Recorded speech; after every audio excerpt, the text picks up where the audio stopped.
Une chute de 60% en 12 mois. Pas une start-up, pas une crypto. Intel. L'entreprise qui a mis un processeur dans chaque ordinateur de la planète. L'entreprise sans laquelle Windows n'aurait jamais existé. En 2025, l'État américain a été contraint de convertir ses subventions en actions Intel.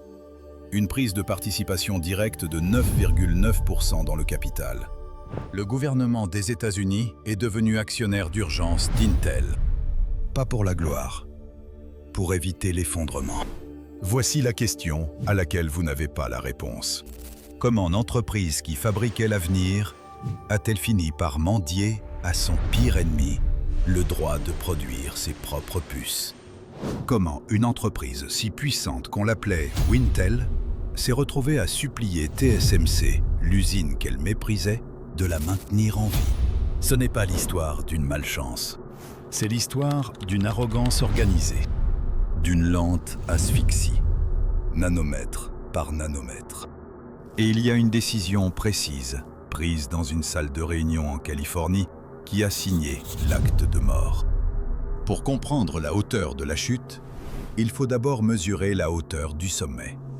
Pendant 3 décennies, Intel n'a pas dominé le marché des processeurs. Intel était le marché. Son arme secrète ne s'appelait pas un produit. Elle s'appelait un calendrier. Le tic-toc. Tous les 12 à 18 mois, Intel exécutait le même mouvement de précision militaire. Une année, la finesse de gravure s'affine. L'année suivante, une nouvelle architecture débarque. Tic-toc. Tic-toc. Ses concurrents n'avaient pas le temps de souffler. Le moment où ils comprenaient la puce actuelle, Intel avait déjà sorti la suivante. Et Intel ne se contentait pas de concevoir ses puces. Elle les fabriquait dans ses propres usines, avec ses propres ingénieurs, avec son propre argent. Ce modèle s'appelle l'IDM, Integrated Device Manufacturer. Intégration totale de la planche à dessin à la salle blanche. C'est cette symbiose qui lui donnait ses marges colossales. C'est cette symbiose qui lui donnait son contrôle absolu sur l'évolution technologique mondiale. Et au cœur de tout ça, l'alliance la plus puissante de l'histoire de l'informatique. Wintel Windows avait besoin d'Intel pour tourner. Intel avait besoin de Windows pour être vendu. Ensemble, ils ont verrouillé l'informatique planétaire. Si vous avez eu un PC entre 1985 et 2010, vous avez payé leur alliance sans le savoir. Mais voilà le piège des empires. Quand tu contrôles tout, tu finis par croire que le monde ne peut pas changer sans toi. Et c'est exactement là que tout a commencé à se fissurer. 2007. Steve Jobs sort de sa poche un rectangle de verre. La salle explose. Et quelque part à Santa Clara, en Californie, Intel rate le tournant le plus important de sa vie. La révolution ne venait pas des ordinateurs, elle venait des smartphones. Des milliards d'appareils, dans des milliards de poches. Des puces qui devaient être petites, froides, économes. Le problème ? Les puces Intel étaient conçues pour la puissance brute, pas pour l'efficience énergétique. Dans ce nouveau monde mobile, Intel arrivait avec un chalumeau pour allumer une bougie. Et pendant qu'Intel regardait ailleurs, une architecture concurrente prenait silencieusement le contrôle. ARM. ARM ne fabrique pas de puces. ARM vend des licences, des blueprints, des plans de conception ultra optimisés pour l'énergie. Qualcomm les a pris, Apple les a pris, Samsung les a pris. Et ils ont construit les processeurs qui alimentent l'intégralité de la planète mobile. Intel, absent. Mais l'arrogance ne s'arrête pas là, parce qu'Intel a essayé de revenir. Et cette tentative est encore plus catastrophique que l'échec initial. Entre 2012 et 2019, Intel a englouti 17,5 milliards d'euros dans le développement de modems téléphoniques. 17,5 milliards pour essayer de rattraper Qualcomm et pour finir par abandonner le marché en 2019. L'argent est parti, le marché est perdu et Qualcomm règne toujours. Mais cette hémorragie financière n'est que le premier symptôme. Le vrai cancer était ailleurs. Il grandissait dans les laboratoires, dans les salles blanches, dans les décisions qui sacrifiaient l'ingénierie au profit des tableaux Excel. Et c'est ici que je dois vous parler d'une décision technique, prise vers 2016, qui reste l'une des plus coûteuses de l'histoire de l'industrie. On y revient dans un instant. Mais d'abord, il faut que vous compreniez ce qu'Intel pensait d'elle-même à ce moment-là. 2015. Amazon Web Services commence à réfléchir à concevoir ses propres puces. Quelqu'un dans la salle pose la question au PDG d'Intel, Brian Krzanich. Sa réponse ?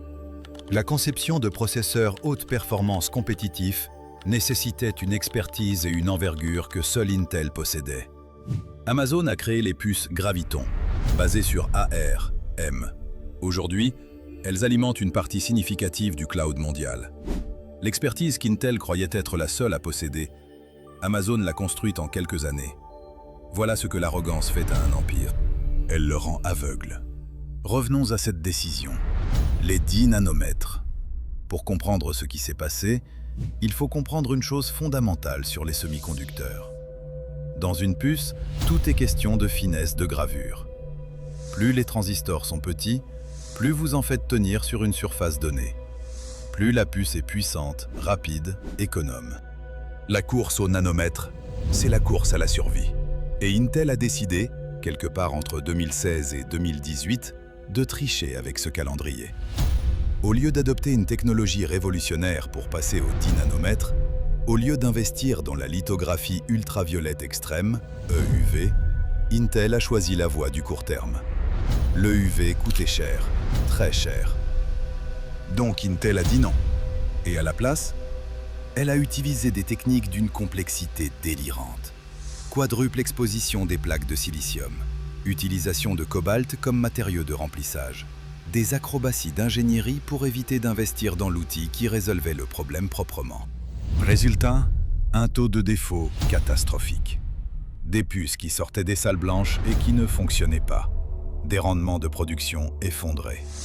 Et pendant ce temps, TSMC passait tranquillement en 7 nanomètres, puis en 5 nanomètres, avec le UV qu'Intel avait refusé.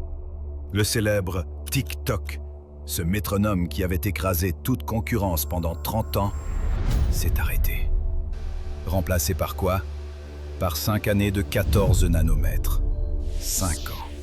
5 ans pendant lesquels AMD, fabriqué par TSMC, passait en 7 nanomètres, puis en 5 nanomètres.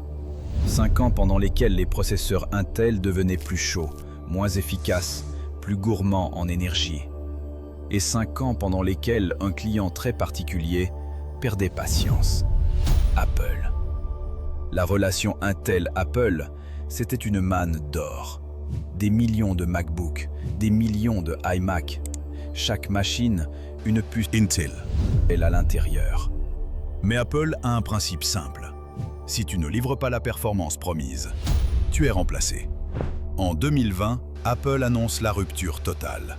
Exit Intel. Bonjour la puce M1, gravée en 5 nanomètres. Chez TSMC, évidemment. La puce M1 était plus rapide que les processeurs Intel haut de gamme.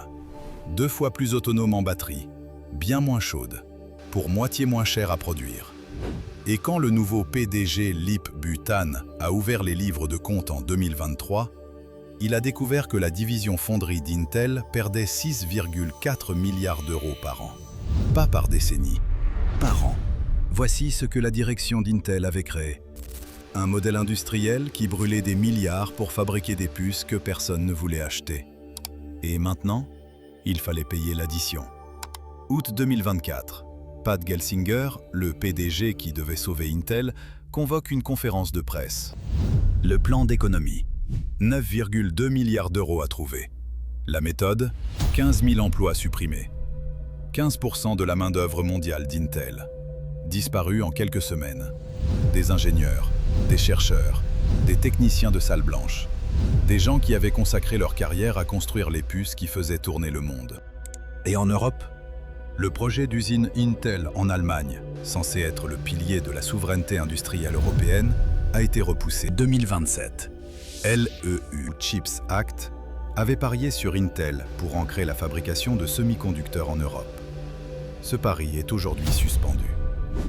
Mais Pat Gelsinger n'a pas eu le temps de terminer son sauvetage. Décembre 2024. Pat Gelsinger est écarté. Lip Bhutan prend les rênes. Et il découvre que le plan d'économie de 2024 n'était pas suffisant. 2025, une nouvelle vague. 20% des effectifs restants, supprimés. Plusieurs strates entières de cadres intermédiaires, effacées. Mais la restructuration sociale, aussi douloureuse soit-elle, n'est pas l'humiliation ultime. L'humiliation ultime est technique. Le nœud 18A. C'était la promesse de Gelsinger. Le ticket de retour dans la course. Si Intel maîtrisait le 18A, elle pouvait reconquérir TSMC comme concurrent crédible. Elle pouvait attirer des clients fablesses de renom. Et le premier client que tout le monde regardait, Nvidia. Le géant de l'intelligence artificielle. L'entreprise la plus précieuse du monde à certains moments de 2024. Nvidia avait accepté de tester les capacités d'Intel Foundry avec des composants de validation. Les résultats sont revenus. Et selon des sources rapportées par l'agence Reuters, les taux de rendement du procédé 18A sont désastreux. Une infime proportion de puces viables sortent des lignes de production. Nvidia a décliné. Le client le plus convoité du monde vient de dire non à Intel Foundry. Publiquement, officiellement. Et maintenant, voici le moment qui résume tout. Pour produire ses propres puces de nouvelle génération, les tuiles de calcul de l'architecture Nova Lake, Intel n'a pas d'autre choix. Elle doit aller frapper à la porte de TSMC, son concurrent, l'entreprise qui a pris sa place, l'entreprise que ses PDG méprisaient. Intel, désignée elle-même par ses propres puces, fabriquée par l'ennemi. C'est l'aveu qu'aucune note de presse ne peut camoufler. L'Empire fabrique maintenant chez le rival qu'il n'a jamais pris au sérieux. À ce stade, Intel n'est plus seulement un problème industriel. Intel est devenu un problème géopolitique. Parce qu'il faut comprendre ce que représente TSMC sur la carte du monde. Taïwan.